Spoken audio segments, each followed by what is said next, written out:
Good morning, good afternoon, or good evening, depending on where you are in the world, and welcome to today's DevOps.com webinar, brought to you by TechStrong and Fairwinds. My name is Cody J. Brown. I'm the host of TechStrong Learning. We have an exciting presentation ahead of us, but first, I have just a couple of housekeeping notes to cover. First, today's session is being recorded, so if you miss any of our discussion or you would like to rewatch or share with a friend, the on-demand recording will be made available shortly after we conclude our live webinar today. If you have any questions, we want you to direct those to the Q&A tab on the right side of the screen. That's also where you'll find the chat tab, and that's where we want you to talk with your other audience members, talk with us, help drive our conversation today. We do have two polls throughout today's webinar, one towards the beginning and another towards the end, so we really want your attendance there. And finally, at the conclusion of our webinar, we will be giving away 4 $25 Amazon gift cards, so be sure to stick around. So our topic today is how to optimize Kubernetes for security, cost, reliability, and scale. And I'm joined today by Kendall Miller, president of Fairwinds, and Rachel Sweeney, Insights Enablement and Engineer at Fairwinds. So both of you, thank you so much for taking the time to join us today. Kendall, do you want to get us started? Yeah, we'll dive in. Thanks. Welcome, folks. As mentioned, this is how to optimize Kubernetes for security, cost, reliability, and scale.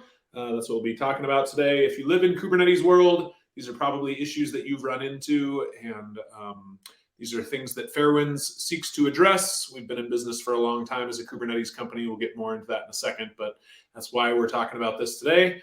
This is the world we live and breathe in, is helping people get these things right. So excited to have you here today. Rachel, do you want to introduce yourself a little bit? We got a name and a title, but give us some details. Hey, everybody. Yep. So my name is Rachel Sweeney. I've been at Fairwinds for almost a year. Came on as a site reliability engineer, working in, dozens and dozens of clusters, fixing problems, tweaking things, making them more efficient. And yeah, just very happy to be here and excited to chat more.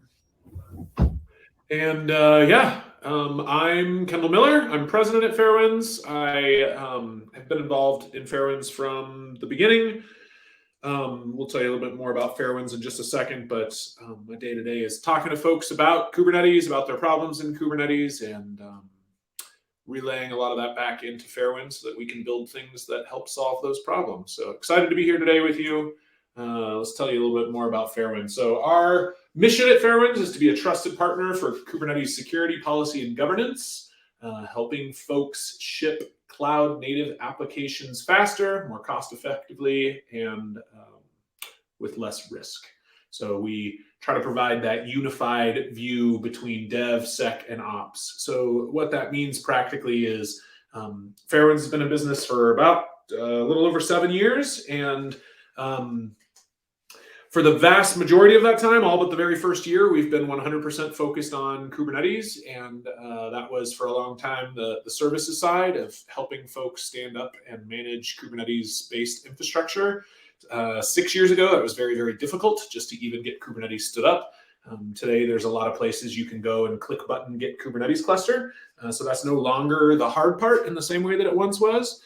However, it's still a new paradigm, and most people are still adjusting to what Kubernetes is. And as a result, everyone's kind of like, hey, I heard this buzzword. I heard this is a thing that I'm supposed to be using, or I'm using it and I'm not confident I'm using it right.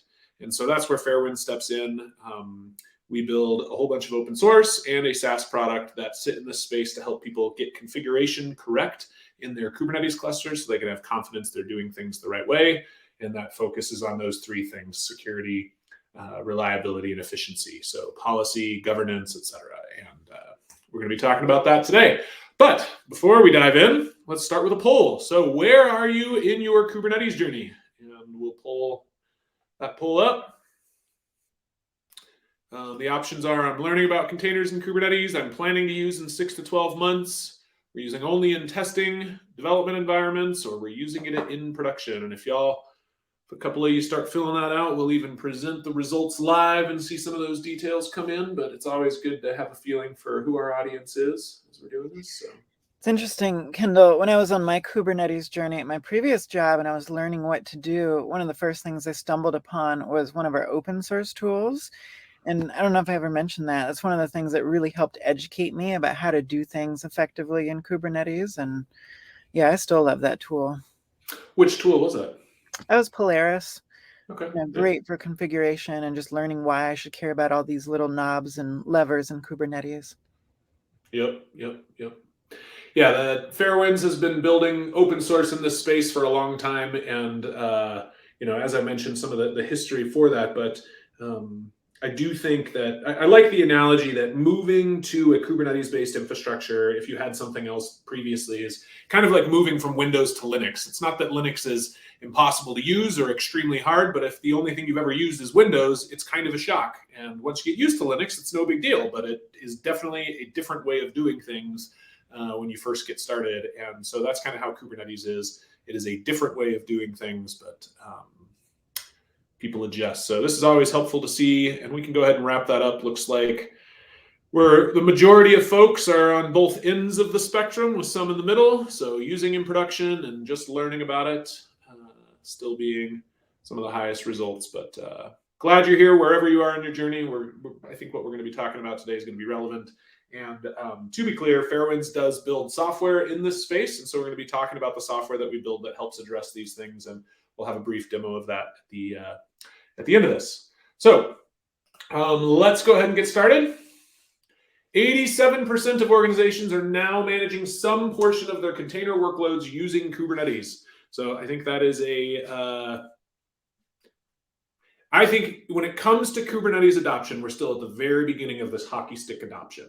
However, it's just beginning to lift. It's kind of won the container wars, the container orchestration wars, and everybody's moving towards Kubernetes. However, particularly a lot of large organizations are only managing some portion of their container workloads using Kubernetes because they're still just trying to get started with it. But this is definitely where the puck is going.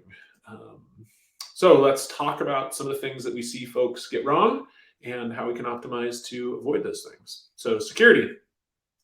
And to be clear, I guess, I mentioned we make software that helps people address these issues. Well, part of running a SaaS solution that helps people address these issues is we can collect anonymous data behind the scenes and see what are some of the big issues that everyone's running into. And so that's what some of the data is that we're going to be presenting today.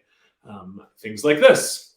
So if you look at this graph, we're talking about the percentage of workloads affected on the left side there, and the percentage of organizations on the bottom there.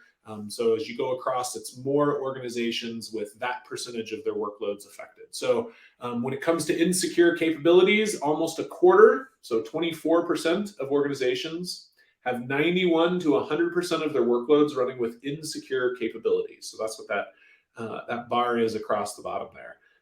That's almost a quarter of organizations have the vast majority of their workloads running with insecure capabilities. So Rachel, talk a little bit about what an insecure capability is. Give me an example. Sure. So for these workloads, they might have access to more permissions than they should, or there just might be, if a workload only needs to do A or B, then it should only be allowed to do A or B. But in reality, that workload might be able to do A through Y, and you may never use C through Y, but it still has permissions to do it. And so those would be, in this situation, insecure capabilities. And, a lot of time developers just want to get things out the door. Kubernetes is hard, and so they just want to get it up and working. And as soon as they do, it just has all of these capabilities. And that's where we can really start to tighten down and only give it the permissions that it needs.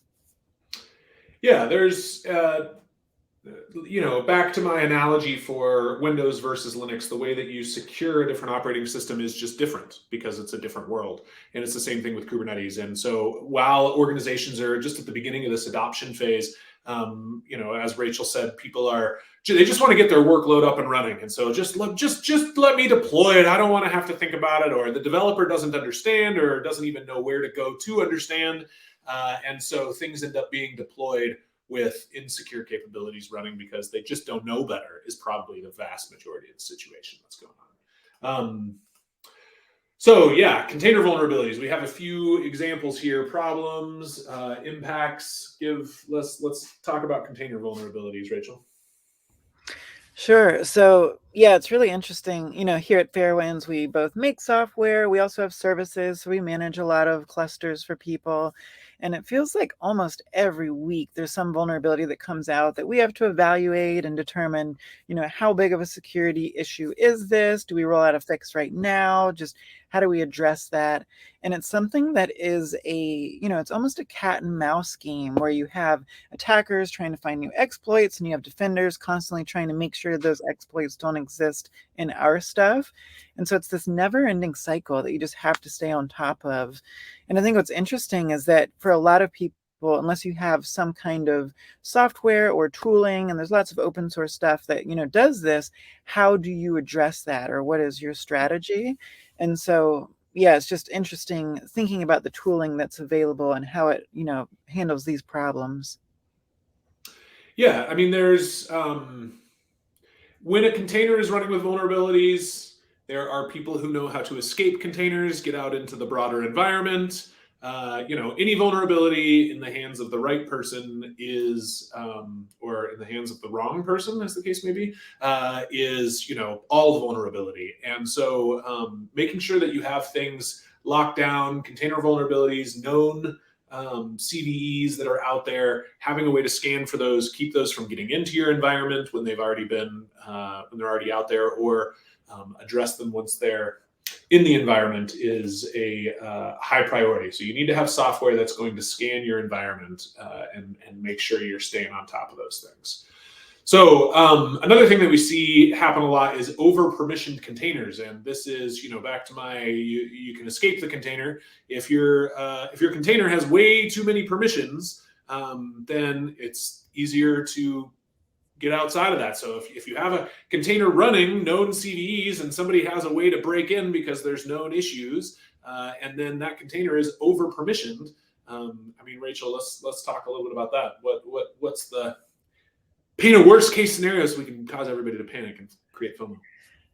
Yeah, it is scary the amount of stuff you can do if the right or wrong person, gets their hands on these things. And that's why it is important to narrow down the capabilities that you have. And so let's say there's some vulnerability that comes out and, you don't think it's that serious, so you don't patch it, and an attacker is able to get into that container. If there are things in here, like if you look at all these extra capabilities, the read-only file system is set to false, privilege escalation is allowed. What could happen is the attacker could break out of that container. And at that point, they now have access to every other container on that node. And additionally, if you're running in a cloud, you can then start to get cloud credentials, since a lot of that information can be there, and that node probably has access to certain things. So in some of the worst cases, you can actually break out of the container into the node and then into the cloud that's hosting that. And so it's kind of just about, which doors have we left open and making sure we shut every door that we don't need. Yeah, least privilege, there's no reason to give any part of your infrastructure more access than it needs. It's kind of like there's no reason to give your children any sharper knives than they need. I don't know. That's the best I got. You don't like that, Rachel? Let's talk about cost and efficiency. So we're giving some brief examples here of the kinds of problems you can have, the kinds of ways that they can be addressed. But again, one of the biggest issues here is addressing it at scale across your organization, across your infrastructure. And so we'll be getting to some of the tools towards the end that address that. These are tools that Fairwinds makes, but we also leverage a lot of open source. So whether you end up buying software from us someday or not, we're going to be offering some helpful software that will help you address some of these things. So let's talk about efficiency. So memory limits set too low or too high. 42% of organizations have at least 20% of their workload memory limits set too high. That means 42% of organizations are spending more than they need to on their memory limits. And only 17% of organizations have 20% or more of their workloads under provisioned for memory. So part of what that's saying is, I think we see this as a trend pretty commonly, particularly in Kubernetes, where the developer is responsible for requesting certain CPU usage, et cetera, and they don't know what to request within Kubernetes. So they don't know what kind of limits to put on there. CPU or memory. We're going to get into CPU again in a minute, I guess. But so that, why worry about it? I'll just wildly over provision it and deploy it out there. That's why it's pretty rare for organizations to be dramatically under provisioned, because you're going to notice problems pretty quick if that's the case. But it's really easy to wildly over provision and never come back to fixing that. So any more to add there, Rachel, before I move on? Yeah, there's a whole ball of wax about all the different ways you can shoot yourself in the foot with this. And, there's many different ways that it impacts you, whether it's costing you too much money, whether it's your pods being unreliable because Kubernetes is killing them off because they're using too many resources, or, there's just a number of ways that it can be painful if you don't get these just right. Yeah.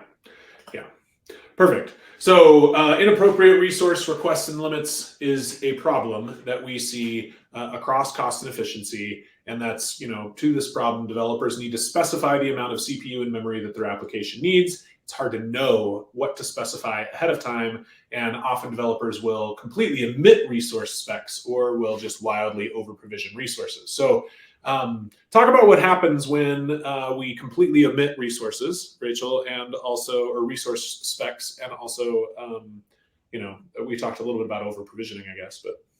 Yeah, definitely. So if you don't have any resource specs in there at all, Kubernetes considers that it's going to schedule that in the cluster as a best effort. So if there's space for it, it'll schedule it just fine. But if there's not and space gets tight, that's the first thing on the chopping block. And then whatever you have running in there is just going to get removed until there's more resources available. So if that's like, a web endpoint or some place where you handle traffic, suddenly that website might be down, or at least that pod that's running it might be down. And so then the next best thing is, okay, I want to specify the resources because this is important. I want this to stay running. Now, if you look at this photo, you can see it's requesting 4 CPU cores and 20 gigabytes of memory. What Kubernetes is going to do is it's going to guarantee you have at least that much CPU cores and that much memory. So if this pod is only using one of those 4 CPU cores 90% of the time, you're spending all that extra money on the other 3 CPU cores that you never use. And same thing with memory. So you kind of want to hone that in and figure out, what exactly you need and how important it is to have that running at all times. Yeah, I mean, I like that Kubernetes is going to deprioritize workloads that don't have these things set. Is kind of like Kubernetes saying, well, if you don't think it's important enough to set resource requests and limits, we don't think it's important enough to run your workloads. Back that up there. To run your workloads. And that's, I think, a kind of a funny way to think about it, but I think that's realistically what is going on. And under provisioning can lead to instability. So that affects reliability. That also affects efficiency. These things are all intertwined. Reliability, scale is also intertwined with security. All of these things meet together, but that's why we're talking about all of it today. So on the reliability side, CPU limits and requests missing. Well, I guess talk about what happens when we don't set CPU limits. We talked about memory. Did you talk specifically about CPU as well? Not entirely, a little bit, but yeah, if you don't set CPU limits there, I believe the way it works is that there is some extra space that you can use. Or actually, it might not be. I think the request might be the limit. I think it's if you set the request, the limit matches that. And so as soon as you hit that, that will kill off the pod. And so you cannot exceed that. Whereas you could set a limit that raises that bar, and then if it's available, it will let you kind of burst up into that extra space above it. But then if you exceed that, that's when Kubernetes will kill off that resource.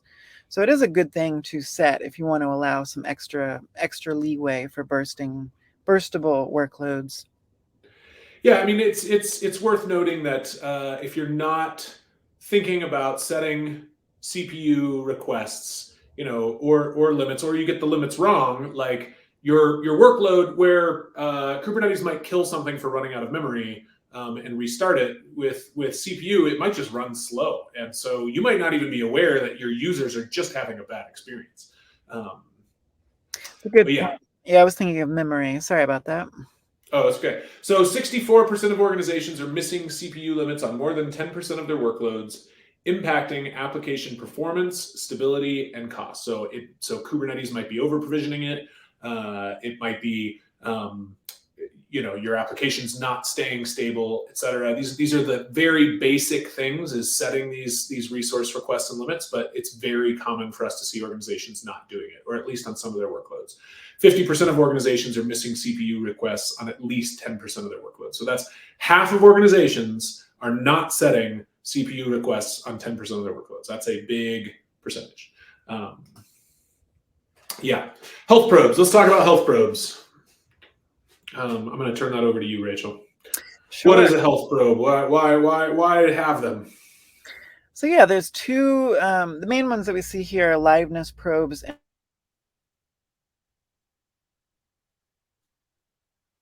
Check to make sure that this pod is still running.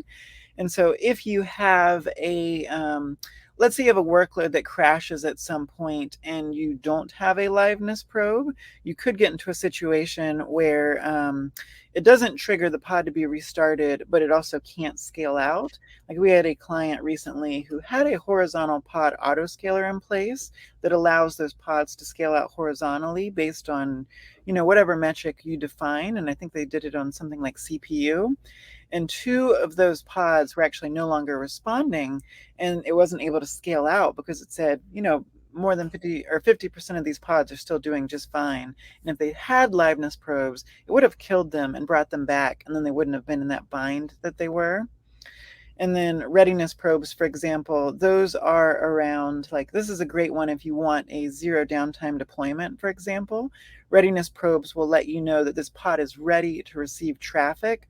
So as soon as you're upgrading from one version to the other and you have a readiness probe, once it says I'm good to go, then Kubernetes will divert traffic to that, and you shouldn't have any downtime between the old one to the new one.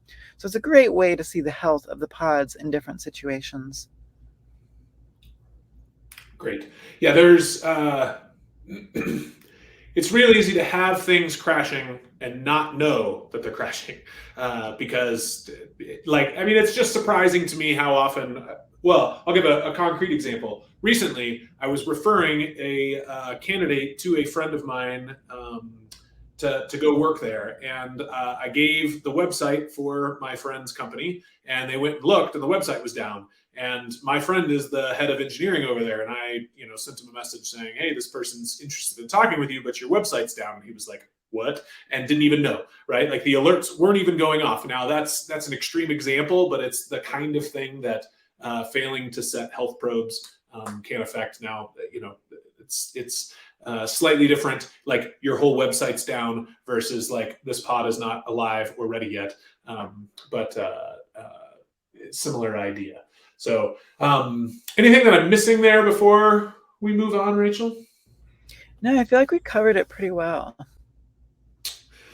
Yeah, workloads not scaling appropriately, Kubernetes failing to detect that there are issues. I mean, it's the beauty of the cloud is that it scales up and scales down, right? And you don't have to own all of that. Like that's the whole promise of the cloud is we used to have to own all these computers and scale things ourselves. Like I worked at a startup in 2004 where we had a whole bunch of computers in a server closet. And when we had more traffic, we had to go buy more physical computers and add them in racks to this setup. Now, in the cloud, we can just click a button and scale things up. But there's organizations that are running in the cloud, don't have scaling turned on, don't have these things up and running. Now, Kubernetes is one more additional step on top of that. It's all the logic for shutting this workload down, spinning up the next workload, making it easy so that there doesn't have to be constant human interaction. You just have to monitor every one of those physical machines. And when something went wrong, we had to go in and restart it and turn it off and turn it back on, which is a surprisingly effective debugging tool still to this day. But Kubernetes will turn it off and turn it back on for you. And all you have to do is set some of these things in place. And failing to include health probes so that you can turn it off, so that Kubernetes can turn it off and turn it back on for you is just kind of, it's like using the cloud and not scaling. It's kind of missing part of the point. Kubernetes makes this so easy. Just do it. # Nike. Anyways, what's that? I think what's hard about this is, when I started getting into Kubernetes, I didn't know what I didn't know. And so I know that there's stuff out there that I should be concerned about, but I didn't know what it is that I should be concerned about. And yeah, going back to Polaris, I feel like that's why it was such a godsend for me, is that it just showed me like, this is what you should care about. And yeah. Yeah. Well, and we'll talk a little bit more about Polaris here in just a second. So we're going to dive into a brief demo here. We want to show you Fairwinds Insights. So this is software that Fairwinds makes to make this governance, security, all the things we've been talking about, reliability, efficiency, et cetera, to make this easy for you to operationalize at scale. And you can go install a whole bunch of open source tools on every cluster that you have, run it on every workload that you have, and address a lot of these things, but we've married this all together into one platform. So we're going to talk about some of those open source projects, but also just show you the software. Fairwinds Insights exists to solve these cloud native challenges at scale. So people have a lack of visibility into the security and compliance risks of what's running inside of Kubernetes. Part of that is Kubernetes is a new paradigm. They don't know where to go look. Fairwinds Insights helps you sort through over-provisioned and wasted resources. We had one client who came and bought software from us, and in the first week saved 10 times as much in their cloud spend just by running this software for a few minutes and realizing they had a couple workloads that were wildly over-provisioned. And cost optimization in the cloud is hard, period. There's a lot of companies out there trying to solve it. In Kubernetes, it's even harder, in part because Kubernetes is handling so much of that logic for you, for scaling, for bin packing, et cetera. So, and then finally, that policy and guardrails. So we're trying to make it so that it's easier for teams, for like platform teams, DevOps teams, call them what you will at your organization, to build those guardrails so that developers aren't making the bad mistakes. So think of it as the bumpers at the bowling alley. When you throw the ball down, you're gonna hit a pin because somebody put those bumpers up. It may feel like cheating, but your production infrastructure is not a game like bowling is. So it's good to cheat. So let's dive into a demo. I'm gonna pull over a tab here.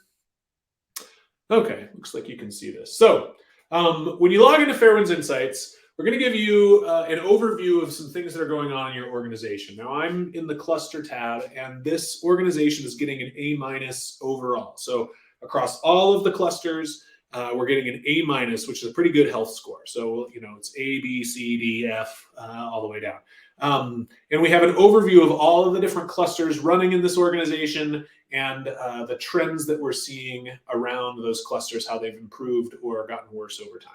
So I'm going to click into one cluster and I'm going to get this big cluster overview. So this is the Proxima production environment. There's also a Proxima staging environment in this organization.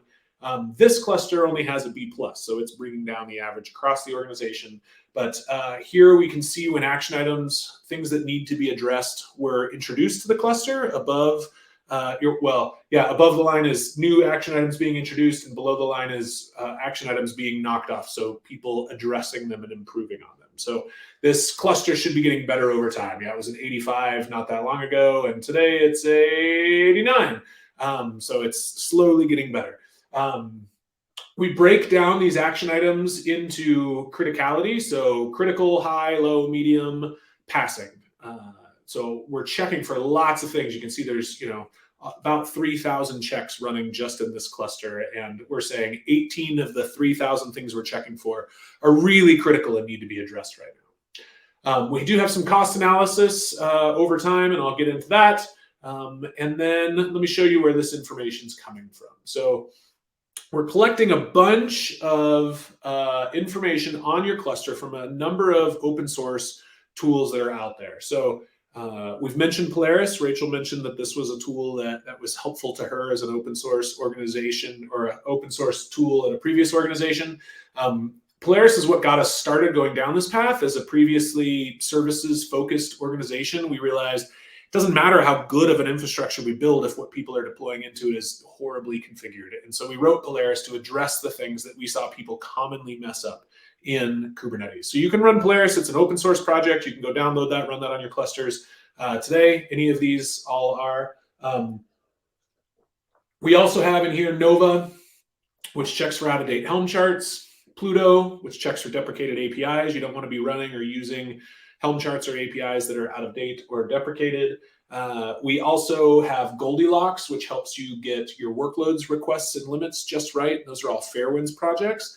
But Fairwinds Insights also leverages Trivy, which scans for container vulnerabilities. That's not a Fairwinds project. It's another open source project, though. We also have KubeBench and KubeHunter, so looking for security weaknesses within your cluster. So there's a whole bunch here, and you can install these in a bespoke way. You can go in and click a button and hit install and run them on your cluster, and that will roll everything up into a big list of action items. So I'm going to go back to that same production environment. So this is that cluster that we were just looking at. So we break down severity. What are the major issues, primarily medium issues.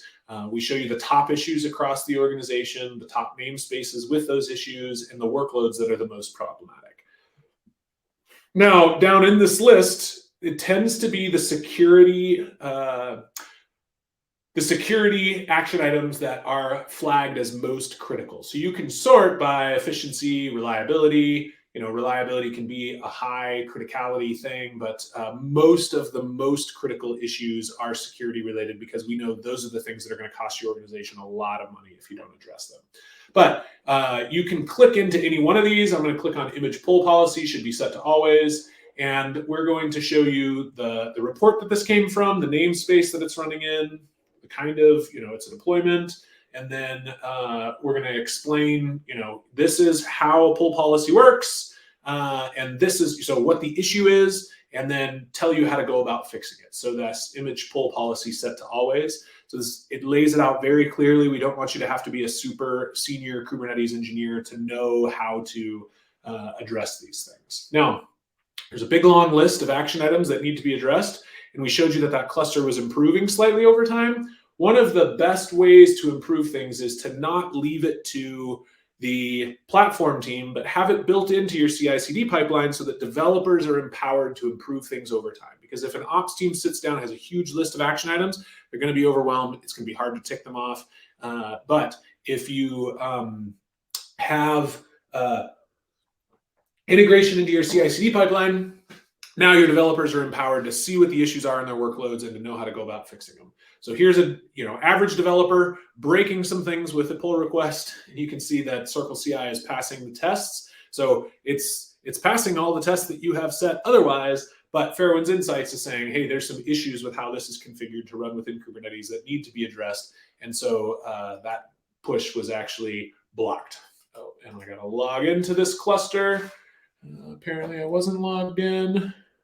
It's a different cluster than the other one I was showing you. So when the developer logs in, this is what they see. So the developer just has this short list from this poll, and you can see privilege escalation should not be allowed. So again, we're providing a description. This is the issue as well as remediation. And your workload configuration, go in and set this. So developer goes and knocks that out, then hits deploy, and it's going to go through the next time. So you can write policy and enforce it across the organization. You can use all of our policy out of the box, and you're going to be a significant percentage of the way there. But there is a place in this you can write custom policy, and that's going to lean on Rego, which is the OPA. What does OPA stand for, Rachel? I'm tired and failing here. Open Policy Agent. Yep. Thank you. I talk about this literally every day. I'm just struggling around lunchtime here. Low blood sugar. So you can write custom policy here, and then you also have your YAML to apply where this is going to be applied across the organization. And you write this code once and hit enable, and it will be enforced, across the organization, CI/CD or admission controller. Let's talk about efficiency. So this is where we're going to do some of that cost analysis. I want to be in this cluster for the efficiency, or this organization. I'm going to go back to Proxima Prod, and I'm going to go to, let's see, set. So here are workloads that are running in my production environment. We can set a quality of service that we want for this. So Jenkins, for example, we could say it's critical or it's burstable or we need it to be guaranteed. And then we're going to show the average total cost and our recommendations. So you can see in this situation, we're actually recommending that you spend more money because the quality of service that you've chosen, we think that the recommendations that you have or the settings that you have are not correct. Now I can click into one of these and it shows our memory usage over time. This is the Prometheus server running. Again, there's only one pod here. If we take the recommendations, we're going to save, $2 a month. But there are not even $2, $1.20-ish cents. But there are times where an organization is running hundreds of pods or it's wildly over provisioned. And that's where we're going to show you, this is what the limit is, this is what your requests are, and this is what our recommendation is for that. And then we do the same thing across CPU. So everybody struggles with setting resource requests and limits in Kubernetes. Everyone does. It's a universal problem. You can go look at Goldilocks. It's an open source project that we have. This is leveraging Goldilocks under the hood, but has a whole bunch of additional proprietary information, including we can pull in your AWS bill, give you very accurate cost metrics. But if you want to get your workload requests and limits set right, go check out Goldilocks, talk to us about Fairwinds Insights. We can help you save money, probably in a significant way, because everybody is provisioning things wrong, over or under provisioned. There's a whole bunch here. I'm not going to be able to show you the whole thing, but I'll show you a few more bits. We do check for vulnerabilities that are running. It tells you which cluster it's in, what resource it is, etc. And then there's also, you can scan static code. So that's another way to address this. We do have a compliance dashboard for you to come in and say, assuming this loads, why is my compliance dashboard not loading? I don't know. So in the compliance dashboard, you can say your SOC 2 or HIPAA, and it will give you a place to plug in certain checks that you've made and then download a report to upload to your auditors.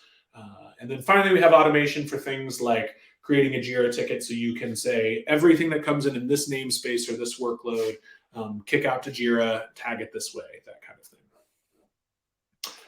One last part I'll show you is just in the team settings, we do have a way to cordon off that particularly large organizations don't want everyone to see everything. So you can say, hey, there's this team, they have access to this cluster or this namespace or this repository. And when they log into Insights, they only see those things. So that's also a thing that's there. There's a whole bunch more. If this has whet your appetite, please reach out. We're happy to show you more. But this is software that exists to make all of the things that we've talked about today easier for you and your organization. And that is Fairwinds Insights. Let's go back. And we have a polling question to wrap up, and then we'll get to some Q&A. We do have a couple of questions that have come through.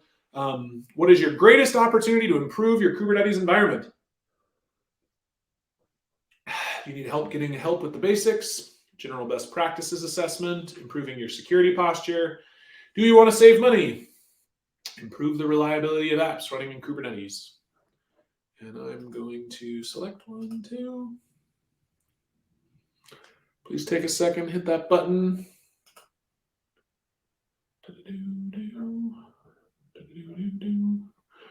And we'll start to see some of those come through live. Yep, here we go. As people answer more.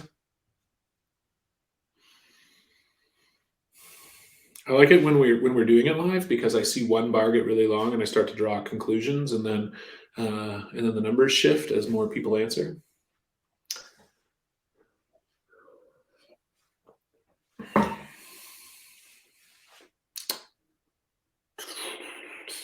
So saving money is not a high priority for anybody here. That's interesting, or not the greatest opportunity to improve your Kubernetes environment. I will say I have another good friend who runs infrastructure for a large organization, and they had somebody over provision something on like a Friday, and they logged in on Monday and their bill had gone up $50,000 and they had no idea. And it was one of these like, how would we possibly know without tooling that's going to scan for this and see when things are out of whack? But Yeah, we've Go ahead, seen Rachel. some developers will they get something that works and then every other developer copies it. And in a few situations, what they got working just had huge resource requests and limits. And I think we saved them, significant chunks of money just by pointing out that like all of those can come down. Yeah. I mean, the one organization that I can think of saved, $250,000 in a week. Just installed this, went, oh, we were doing that wrong. And that's a lot of money to save in a week. Anyways. Okay, great. Well, we can wrap up that poll. And let's see. So we do have a Kubernetes best practice white paper where we're going to give you some high-level practical tips to address cost, security, reliability, policy enforcement, monitoring, and alerting. Feel free to check that out. Check out some of those open source projects that we mentioned, Fairwinds open source, as well as these other open source projects. Also, hit us up, talk Fairwinds Insights. We're happy to show you the software that is going to change your life and make it wildly easier to use Kubernetes. That is what it exists to do. And we do, you can talk to sales and go through a proof of value. And if you're not impressed with a trial where we help you get it configured and show you the value it's going to add you, then you shouldn't buy it anyways. But it's pretty easy to get there. So, okay, let's talk about a few questions because we've had a few come in. I'm going to sit down because the longer I go with this low blood sugar, the harder time I'm having here. So, Rachel, let's start with, you said some significant percentage of organizations are missing CPU requests in some of their workloads. Why do you think it is so uncommon to set that? Okay, well, so I think I addressed this a little bit, but it's just a whole new world in Kubernetes, and people are not used to having to put in CPU requests and limits. In fact, what most developers are used to is having a computer with a limited amount of CPU or memory and just trying to get their workload to work on that computer. And so it's a different paradigm to say, well, my workload can have whatever it wants or whatever it needs. And it might be that their workload doesn't really need very much. The vast majority of programming, anybody who writes code knows the vast majority of your code is pretty boring stuff that doesn't take a whole lot of CPU power. Sometimes it does. Sometimes you're writing something really intense, but an awful lot of workloads are very lightweight. And so it's very easy to over provision and just not think about it. Anything I'm missing there, Rachel? No, I think that was pretty much it. When I was first, deploying things to Kubernetes, the YAML was confusing and like, when do I indent all these different things? And, when I finally got it running, I was like, all right, I finally got it. And then it wasn't until months later I realized why I should set all these other flags and why they were important. So I think it's that, just like what is success, and getting it deployed is often success for a lot of people, but that's only just getting started. So. Yep. Okay, and then this is more a basic Kubernetes question, but I think it's something that people wrestle with a lot. The vertical pod autoscaler versus the horizontal pod autoscaler. Which is which, and when do you use them? Sure. So the vertical pod autoscaler is kind of when you increase the amount of CPU or memory on a pod. Goldilocks is actually built on top of that, or it works with it. And so in those situations, I don't believe it can dynamically do it, but whenever it restarts the pod, it can increase or decrease limits. The horizontal pod autoscaler will make copies and just have more and more versions. And a great situation to use that is whenever you have like external metrics. Like if you have a message queue or something and it's starting to pile up, you can have a metrics queue that will scale out depending on how many things are piling up in the message queue. So they're kind of there for different reasons. And we've actually just got some pretty new code that I think we've open sourced, if not, we're about to, around anytime a pod runs out of memory and it gets killed, out of memory killed, this open source tool that we've got actually bumps up the memory just a little bit to see if, that'll get it going next time. Yeah, that's interesting. Okay, great. And when you are in the cloud, use both vertically and horizontally scale, because you don't have to own the computers to do it. You can literally just turn some dials, and that might be scaling down. I mean, there are a lot of organizations out there, and it drives me completely nuts, who are using Kubernetes and they scale the cluster up this big to the maximum workload or the maximum amount of traffic they're ever going to have in a year, and they keep it running at that size and that scale all year long because they don't know how to scale it down. And it's like, this is why you're in the cloud, is so you don't have to do this. Not that I'm on a soapbox of any kind. Okay, what are you using for image vulnerability scanning? I've been getting really annoyed with scanners only checking version numbers and ignoring backports. I don't know what to make of ignoring backports, but do you know how to address that question, Rachel? Start with the beginning, I guess. What are we using for vulnerability scanning? Yeah, so we use Trivy, and that's what we've got baked into Insights. With a lot of the open source tooling, Insights is what we kind of build more functionality on top of. And so Trivy is what we use to look for security vulnerabilities. And then we do a little bit more through Insights, through, notifications, stuff like that, doing some more automation. So yeah, that's what we use for image scanning. And then we've also got Nova for looking for out-of-date Helm charts, which isn't quite, it's in the same area, but it's not surfacing vulnerabilities. Yeah, that makes sense. Okay, let's go. I mean, did we get to that second part, the backports part? I'm not sure that I understand that part. Yeah, I'm not sure I do either. If you want to rewrite explain what you mean by ignoring backports, that might be helpful. Checking, yeah, anyways. Okay, quick question. Those resource utilization levels, should they get identified through non-functional testing? Do you understand that question, Rachel? Because I don't think I understand that question either. Sorry, would you repeat that one more time? Those resource utilization levels, should they get identified through non-functional testing? If they can, if you can get data that is going to, if you can get data that you think is accurate, then that's certainly one good way to do it. I know a lot of people, the most common way we see is just give it more resources than we think it needs, and then we can monitor it and scale it down from there. We've got a number of tools that help show us when things are over provisioned. So that's a pattern that we've seen happen often. I don't know where most of those clients are getting that initial data from. It could just be guessing. But yeah, if you can get good data from non-functional testing, then that's certainly a good place to start. Okay, the advantages of using Fairwinds Insights over... Oh, sorry, it's Fairwinds. Yeah, no, it's okay. I didn't even notice the typo here. The person submitted a question and then addressed it or corrected it. But advantages of using Fairwinds Insights over KubeCost. So I can address this one a little bit. So KubeCost is another player in the space that's looking at the cost bits of Kubernetes. I will say our cost pieces do directly compete. One of the advantages is that Insights is a lot easier, in my understanding. I don't work for KubeCost, so that you'll have to double check anything that I say here about it. But it's my understanding that Fairwinds Insights is a lot easier to deploy across lots of clusters, across lots of workloads, lots of environments, that kind of thing, and get granular information.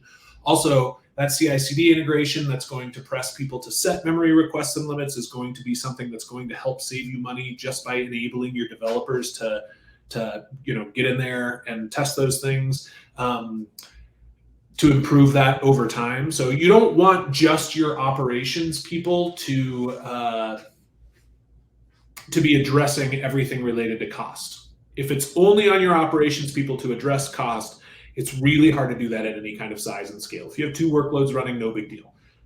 As soon as you even have 20 workloads running, that's pretty significant and difficult. So that's one of the things. Also, Fairwinds Insights is SaaS. I believe that KubeCost is only on-prem. There's a number of things, but the biggest thing is that Fairwinds Insights is addressing security, compliance, everything. Cost is one of the aspects. We're not approaching the problem from save you money in Kubernetes. That's something that we're going to do. We're approaching the problem from get your Kubernetes configuration correct. Does that make sense? So we have this holistic view of you're using Kubernetes, you want to do it in the right way. Think of Fairwinds Insights as a home inspector. Datadog's going to tell you if your house is on fire. Fairwinds Insights is going to walk through your house, hopefully before it's on fire, and tell you, hey, you put in 50 floors and there's no windows. You put in 27 bedrooms and there's no bathrooms. You built the walls out of paper and there's gasoline everywhere. So when it goes up, it's going to really go up and in flames, right? And so that's the problem that we're seeking to address. And the efficiency bit, the financial part of that is just one piece of that. And that's why our recommendations also say things like spend more on this workload. It's because we're not just addressing it from we're going to save you money. We're addressing the problem from let's get your configuration right so that your experience in Kubernetes is what you want it to be. Okay, any more questions? I think that I have answered them all, which is good. And so I will wrap up there and say thank you all for coming. We're going to have the folks from TechStrong, Cody, jump back in, and I'll turn it over to you to wrap us up. Awesome. Thank you, Kendall. So real quick, let's give away a couple of gift cards. These are for 4 $25 Amazon gift cards. Our first winner is Felipe S. Our second winner is Naresh C. Our third winner is Eden C. And our fourth and final winner is Nana F. So congratulations to the 4 of you. Keep an eye on your inbox to claim that gift card. And if you don't receive an email, just check your spam folder. And also take this opportunity to remind everyone that this session was recorded. So you should be receiving an email with a link to rewatch the recording, but you can also find it on the DevOps website at devops.com/webinars. Kendall, Rachel, thank you both so much for joining us today, and Kendall for putting together the demos and the slide decks. I really appreciate the expertise that you two brought to the table today. So thank you for being here and for speaking with me before.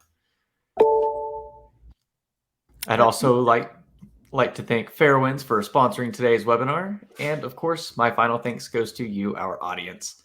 We really appreciate the time that you take to spend with us today on our webinars. Please, we just ask for one extra moment for you to fill out our post-webinar survey, and we hope to see you at a future TechStrong Learning webinar. Everyone have a great rest of your day.